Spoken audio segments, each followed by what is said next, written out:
Moin aus dem Wunderland, ich bin Thomas aus der Bahntechnik und wir wollen jetzt endlich eine ältere Bahn, und zwar geht es um Österreich, unser Hauptbahn 0, eine der ersten Bahnen, auf Zweileiter umbauen. Das Thema hatten wir schon mal, allerdings kam uns leider Corona dazwischen. Dann kam unser Rio-Abschnitt, Patagonien, und jetzt haben wir wieder mal ein bisschen Zeit, um uns um die Altanlage zu kümmern.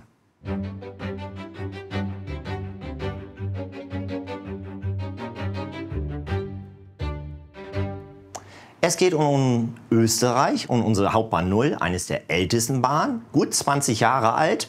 Und leider ist sie auch schon entsprechend verschlissen. Die Schienen sind abgefahren, der Mittelleiter ist verschlissen. Wir haben sie schon teilweise erneuert, also Schienen ausgetauscht. Allerdings ist das auch schon wieder verschlissen und deshalb wollen wir sie jetzt auf Zweileiter umbauen. Allerdings sollen nur die Gleistrassen getauscht werden, die Landschaft soll erhalten bleiben. Und es kommt auch noch der Faktor hinzu, während der Öffnungszeiten. Es ist also kein Bauabschnitt, der von euch getrennt ist, sondern in den Besuchern. Ja, unsere Dreileiterbahn, technische Pläne haben wir natürlich. Und wir nehmen diese als Vorlage, nehmen alle technischen Sachen, die wir für Dreileiter brauchen, dort raus und passen sie entsprechend auf Zweileiter an. Hier haben wir unseren Schattenbahnhof in Österreich von der Hauptbahn 0 mit den aktuellen Daten, also in Dreileiter. Sehen hier die entsprechenden Informationen, die wir brauchen. Und das Ganze, hier sieht man den großen Wendel, wo man als Besucher auch reinschauen kann. Da sieht man die ganzen technischen Daten, Strompläne, Kontakte, wo sie sind. Das nehmen wir als Grundlage. Und wenn wir jetzt auf unseren anderen Bildschirm gucken, sehen wir genau das gleiche quasi, unseren Schattenbahnhof. Aber der ist jetzt sozusagen nackt, weil der im Berg liegt und den können wir entsprechend nicht großartig verändern. Hier sehen wir unseren Wendel als Vorlage von dem Dreileitersystem ohne technische Daten. Und wir haben uns gedacht, mit Absprache des Leitstandes und natürlich auch des Modellbaus, dass wir mehr Gleise wollen, um einen schöneren Zugbetrieb darzustellen. Wir müssen natürlich schauen, wo wir diese Gleise unterbringen können, auf welcher Ebene. Und deswegen muss der ganze Wendel teilweise echt vollkommen neu gebaut werden. Und damit ihr auch nicht nur diese Pläne seht, sondern wirklich mal seht, was da alles hintersteckt, wo wir was raussägen müssen, was neu bauen müssen, gehen wir einfach mal rüber nach Österreich.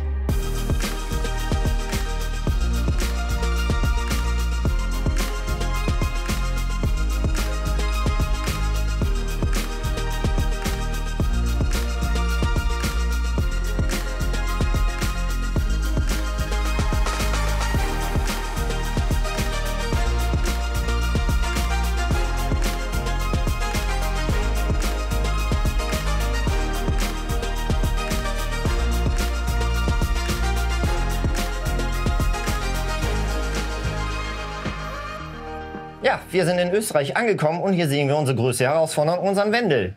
Unser Wendel ist eigentlich zweispurig, ein Gleis führt hinauf, eins herunter und man sieht hier schon eine Ausweiche, die wir damals gebaut haben.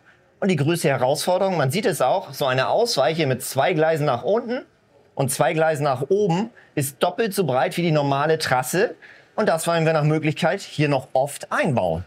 Man sieht hier die Ausweiche, die wir ja schon damals gebaut haben, aber man sieht hier auch unser Problem, dass die Ausweiche sogar aus dem Berg schon im Besucherbereich zu sehen ist. Aber da wir auch mehr bauen wollen davon, was ich sagte, ein größerer Zugbetrieb, müssen wir natürlich den Berg dann entsprechend auch noch anpassen, damit wir mehr Ausweichen einbauen können.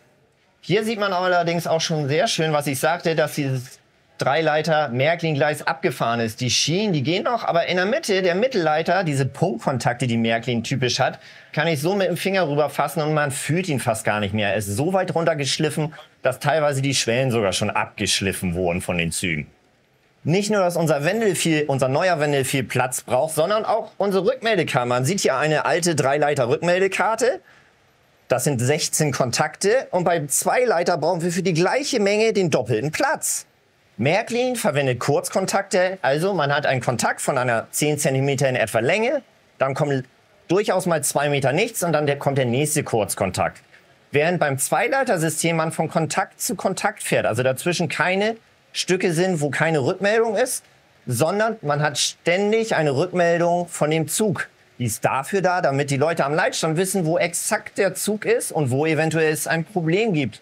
Und aufgrund der Menge der deutlich mehr Kontakte brauchen wir selbst für die Kabel fast die doppelte Menge an Platz.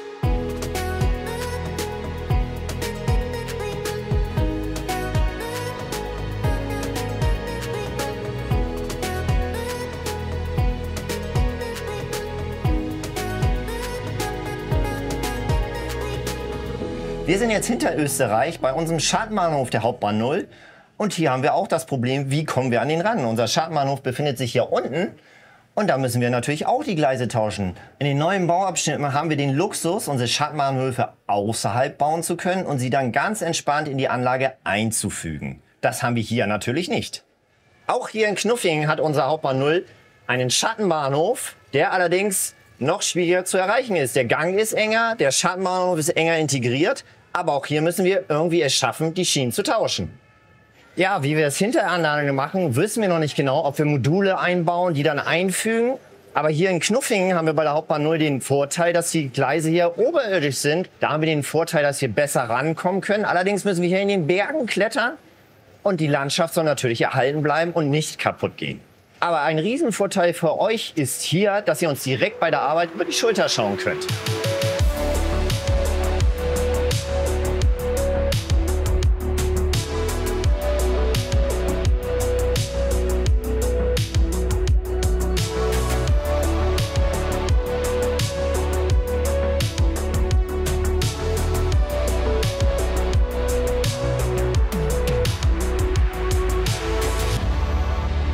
Zusammengefasst, wir müssen über einen halben Kilometer Gleise austauschen.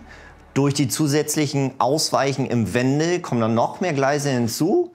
Wir müssen uns überlegen, wie wir die Schattenbahnhöfe erneuern, die dort reinkriegen oder vor Ort bauen. Auf der Anlage müssen wir natürlich Rücksicht auf den Modellbau nehmen. Durch die zusätzlichen Kontakte, mehr Kontakte, müssen wir die doppelte Fläche für die Rückmeldekarten uns suchen. Die deutlich mehr Kabel müssen wir verlegen.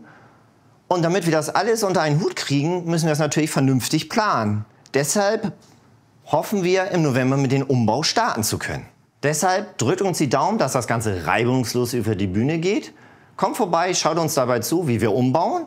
Und ansonsten wünsche ich euch noch einen schönen Tag. Bis bald!